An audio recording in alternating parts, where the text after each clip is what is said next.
patunayan at alang-alang para lamang sa pagmamahalan ay wag mo sana ako na pagdudahan. Tapat naman na pagmamahal ko sa'yo, wag mo sana akong pangungunahan. Ano bang dapat gawin para lamang hindi mauwi to sa panghihinayang? Dahil nadadama ko sa tuwing ay yakapin kita, hindi mo pa kayang magawang higpitan. Sa iyong nararamdaman, mas nakakalamang pa rin ang iyong pag-aalangan. Bagay na kailangan talagang solusyonan at bigyan kasiguraduhan, lalo na pag wala sa tabi mo at nasususulan ka ng mga kaibigan mo na sinasabi na wala kong bilang. Habang hirap na akong mag-isip na mga paraan na mainam, di ko pa rin natatangay kung lalapagan ko sakaling marami man ako mapagpipilian. Gusto ko nang alisin yung ilang mo sa mga mata ng laking ilang-ilang. Ilang beses na rin sinusubukan patunhayan, kaso nga lang ang tingin mo sa'kin ay wala lang. Ganun pa man dapat rin na ipaglaban at ipadama sa'yo kung ano yung kailangan. Alam ko sa tinginan mo na di ka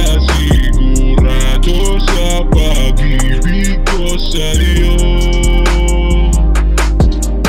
Alam ko ipapakita ko na lagi lang sa'yo ang halik at ang yakap ko.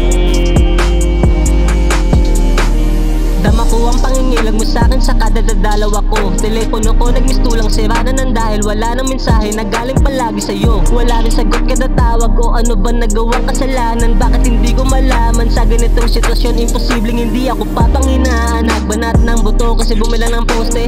Nang sa ganun makabili malang ako ng magaganap kotse. Nang sa ganun masundo kita nang hindi na nagkakapote. Hantong ko lang pala sa'yo ay tagpo na ako'y Sasakuti. inasahan ko na rin naman na ganito kahihinatnan, pero di ko maiwasan na ang puso ko ay masaktan. Pakiramdam ko nandito ka kahit paano wala ka ng paramdam. Ano ang kasagutan na ilalagay ko sa iniwan mo na patlang? Para